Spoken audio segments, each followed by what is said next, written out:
Hey guys, what's up? This is CG Stuff. Let's delve into some more workflow stuff. Right now in this scene I have a character, I have a big boy over here, and I have environment. Each one is in a different collection. So what we're going to do, let's check out this animation. It's a very simple flexing animation, and the big boy over here just looking at him. So what we're going to do, you can see that I have intentionally kept the silhouette very bad. You can see that the arm is wrong, this arm is wrong, and the head, it's a very unappealing silhouette, but we want to fix it. I can just click here and I can only see the silhouette. So let's say I want to start adjusting the arm, right? Assuming that you have another screen or whatever. Let's just disable for this. I can just like start adjusting the arm and see how appealing the silhouette is. Okay, so here's the thing though. I want to start mixing and matching with different tools that exist in the add-on, because right now if I want to start adjusting the arm on a single keyframe, it's going to be a bit annoying. So let's assume that, you know what, I want to start keyframing it here. Okay, making the arm appealing. I'm going to keyframe.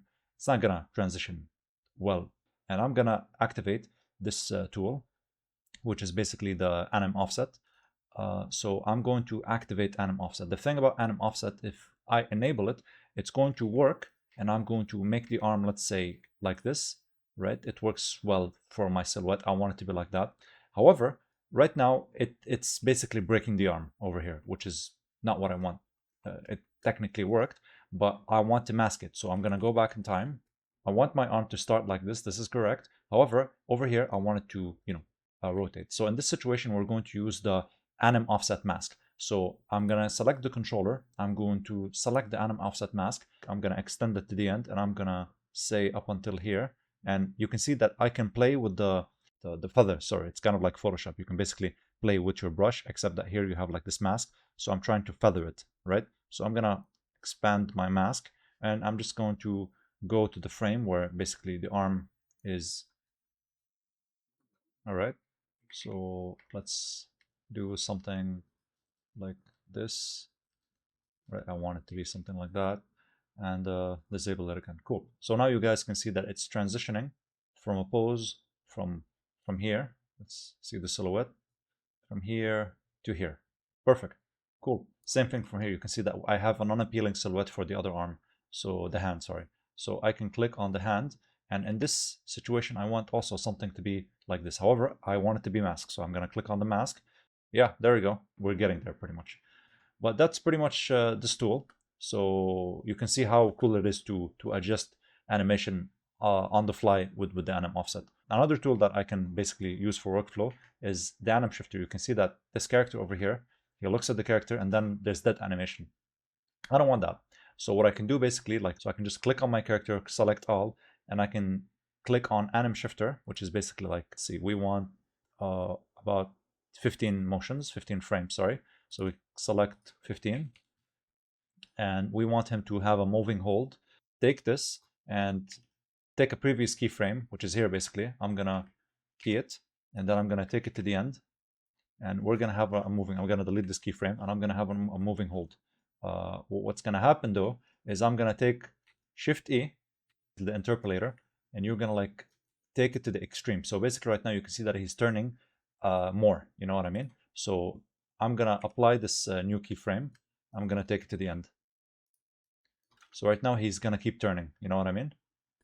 Obviously in this situation, what you can also do is you can just take this keyframe to the end, and he can just like keep turning, and it wouldn't be that motion. But that's not the point. The point basically is that what if you want to have a moving hold and a different keyframe? So basically this was one trick you can do basically after you apply the moving hold is now he can have a different keyframe. He can have like, let's say, okay, I've looked and now like I'm turning back, or I have like a slight idle, you know what I mean? So let's say he has this and he's like, you know what, I'm not interested anymore. I've looked at him, and he can just do this, he can just do this, and he can just do whatever. The point isn't just to expand the keyframe. I'm just giving an example of what you can do as a tip, as a trick. So let's say this is I, and right now he's gonna turn back. So right now what you can do is you can take that keyframe back, the main keyframe, and now you can shift this one. So he's gonna be looking at this character for a while, and then this one can be the moving hold. So technically you can use anim shifter for this one for like a few frames. You can just be like, okay, what is this guy doing? You know what I mean? And then he's disinterested now. and then, you know, you can just go look back, you know, whatever. But yeah, that's the point. Instead of, oh, someone might be thinking, why would I just extend it to the end? Because, you know, it's literally a different key pose is the idea. Also notice that I was working just from the camera this entire time. I didn't like switch and do this because obviously like a lot of my animations look ugly because they're meant to work from this camera angle. One thing that you can do basically is if you want to focus on one character is you can just activate this toggle. This toggle is basically isolate character, and what it does basically is if I want to just preview this character, I can just like go into pose mode and go out of pose mode. And when I'm in pose mode, if this toggle is here, it isolates this character, and I just, you know, can focus on this character pretty much. It's as simple as that. And now I can like do my adjustments while ignoring all the noise and all the background. And then when I am in object mode, I can see him relative to the background. And then, you know what, maybe I want to add this thing, see how this silhouette functions based on how his animation is. And, you know, that's pretty much it. If I want to go back, oh, you know what, I don't like the silhouette, I either activate silhouette mode, which is, it functions similarly because it adds it in a temporary collection, or I can, you know, isolate it and see how it works and then adjust the animation.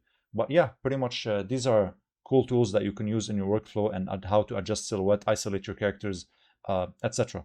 And yeah, I hope that helps, and I will see you guys. Bye.